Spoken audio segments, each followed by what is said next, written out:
दोस्तों मैं अगर आपको कहूं कि आपका म्यूचुअल फंड का इन्वेस्टमेंट पे आपको 1 रुपये का भी टैक्स नहीं भरना पड़ेगा, और ऐसी एक तरकीब आपको अगर ये वीडियो में बताऊं तो आपको कैसा लगेगा। जी हां दोस्तों, ऐसी एक तरकीब मैं आपको आज ये वीडियो में बताने वाला हूं जिससे आपका शॉर्ट टर्म हो या लॉन्ग टर्म म्यूचुअल फंड का जितना भी कॉर्पस बनता है और जितना भी उसके ऊपर कैपिटल गेन जनरेट होता है उसके ऊपर आपको 1 रुपये का भी टैक्स नहीं भरना पड़ेगा। ये ट्रिक जो है मैं बहुत जगह से ढूंढ के और अपने हिसाब से दिमाग लगा के लेके आके आया हूं आपके लिए, और आपको सही में इससे फायदा होने वाला है। ये वीडियो शायद ही कोई YouTube पे अभी तक बनाया है। दोस्तों चैनल का नाम जरूर याद रखना, वेल्थ गुरुजी। सबसे पहले ये वीडियो मैं लेकर के आ रहा हूं और साथ में अभी दूसरे लोग इसका कॉपी भी करेंगे, इसके ऊपर इंफॉर्मेशन अपने सब्सक्राइबर्स को भी देंगे। तो आपको इस वीडियो से जरा सा भी फायदा होता है तो लाइक कर देना, और ऐसे ही पर्सनल फाइनेंस रिलेटेड वीडियो ये चैनल पर मैं लाता रहता हूं तो सब्सक्राइब जरूर कर देना चैनल को। मेरा नाम है गिरधर। चलिए वीडियो शुरू करते हैं। दोस्तों वीडियो शुरू करने से पहले आपको टैक्स का थोड़ा सा नॉलेज होना जरूरी है। इसके ऊपर मैंने अलग से एक बहुत बेहतरीन वीडियो बनाया हुआ है, कितने टाइप के टैक्स लगते हैं, किस हिसाब से टैक्स लगते हैं शॉर्ट टर्म लॉन्ग टर्म में।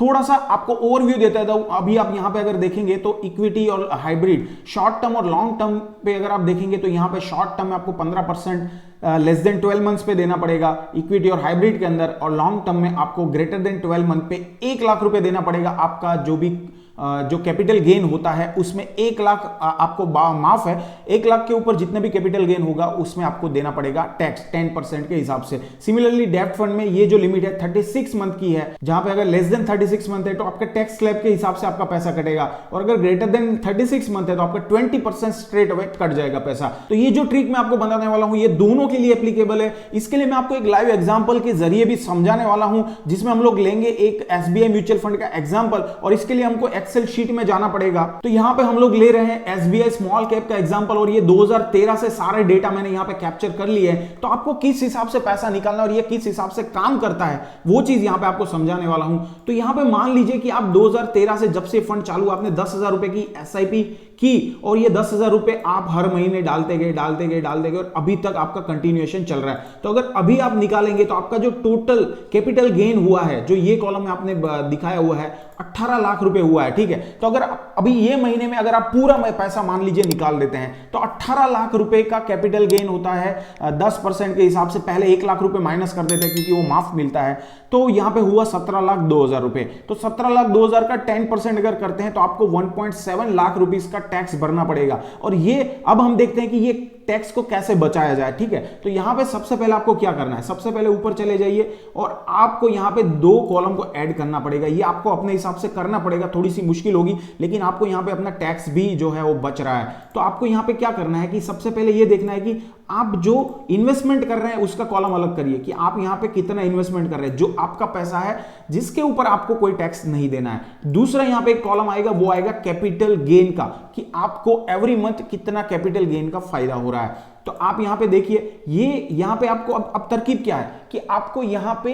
हर साल में 1 लाख रुपए का कैपिटल गेन पे फायदा मिलता है। यही तरकीब है और इसी को हमको फायदा उठाना है। तो हमको क्या करना है, जब हमारा कैपिटल गेन जो ये कॉलम में यहां पे आपको दिखाया है, ये कैपिटल गेन 1 लाख रुपए हो जाता है, तो हमको वो अमाउंट जो है वो पूरा निकाल लेना है और उसको 3-4 दिन बाद फिर से इन्वेस्ट कर देना।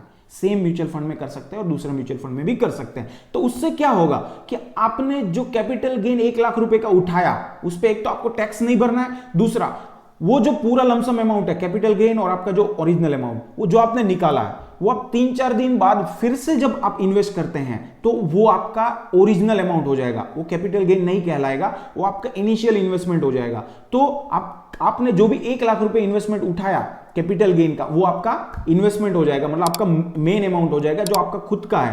तो उसके ऊपर आपको अभी कोई टैक्स पे नहीं करना है। सिमिलरली जब आप नेक्स्ट दूसरे फाइनेंशियल ईयर में आएंगे तो आपको फिर से ये करना है। चलिए अभी आप यहां पे देखते हैं। तो यहां पे अगर मैं यहां पे ये इन्वेस्टमेंट मैंने चालू किया, अभी यहां पे मैं देखता हूं कैपिटल गेन, तो मेरा कैपिटल गेन अगर आगे बढ़ता रहूं तो यहां पे आप देखिए ये मेरा यहां पे 1 लाख ऑलमोस्ट हो गया 2014 में, जो कि 2013 से मई महीने से जुलाई महीना, मतलब 1 साल क्रॉस हो गया। ठीक है, तो आप ऐसा जरूरी नहीं कि इमीडिएट इसको चालू करें। आप क्या करिए कि मान लेते हैं कि आपको 25 साल के लिए आपने इन्वेस्टमेंट किया है, तो आप 10 साल पहले से ये चीज चालू कर दीजिए या 15 साल पहले से ये चीज चालू कर दीजिए। तो एक टाइम पे मान लीजिए जब आपको पैसा निकालना है उस टाइम पे ऐसा हालत आ जाएगा कि आपको कोई भी टैक्स भरने का नौबत नहीं आएगा। लेकिन मैं यहां पे ये आपको सजेस्ट करता हूं कि आप क्या करिए कि आप जब से इन्वेस्टमेंट चालू कर दिए हैं उसका 12 महीने, मतलब जैसे ही आप 12 महीने क्रॉस हो जाते हैं उसके बाद से ये चीज चालू कर दीजिए। तो क्या होगा कि लंबे अंतराल पे आपको कोई भी परेशानी नहीं होगी।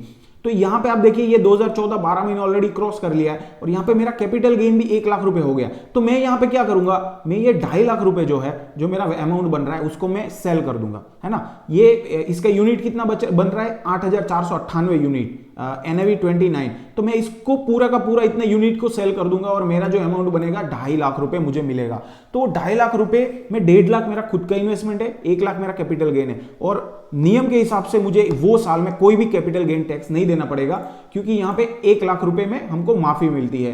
तो ये 2.5 लाख रुपए पे मेरे को जीरो टैक्स देना है। अब मैं क्या करूंगा, 3-4 दिन बाद फिर से ये पूरा जो 2.5 लाख रुपए है इसको फिर से अमाउंट को यही सेम फंड में मैं यहां पे इन्वेस्ट कर दूंगा। तो क्या होगा कि मेरा जो कैपिटल गेन 1 लाख रुपए वो जीरो हो जाएगा, है ना।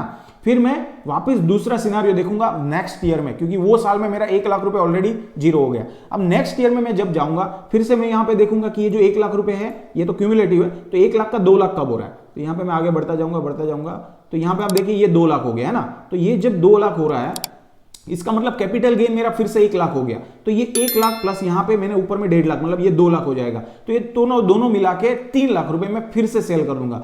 मतलब मेरा यूनिट कितना सेल हो रहा है 14,600 माइनस 8,000 जो ऊपर में गया, है ना। तो उस हिसाब से मैं फिर से एक बार सेल करूंगा। एवरी फाइनेंशियल ईयर आपको ये सेम प्रैक्टिस करनी है।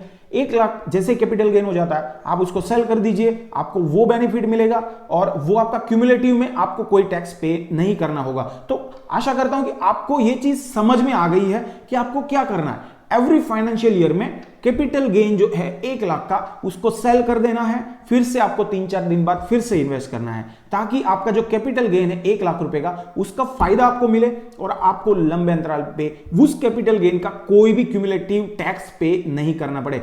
इसके ऊपर कुछ भी डाउट है फिर से मुझे कमेंट बॉक्स में जरूर आप बताइए, उसको फिर से सॉल्व करने की कोशिश करूंगा। आशा करता हूं आपको यहां पे कुछ इंफॉर्मेटिव जानकारी मिली। अगर आपको थोड़ा सा भी वीडियो इंफॉर्मेटिव लगा लाइक जरूर कर देना, ये वीडियो को लाइक जरूर कर देना और इसके साथ चैनल पे नए हैं ऐसे ही पर्सनल फाइनेंस रिलेटेड वीडियोस में बनाता रहता हूं, तो इस चैनल को सब्सक्राइब जरूर कर देना। मिलता हूं आपको और किसी नए वीडियो में, तब तक बाय बाय, जय हिंद।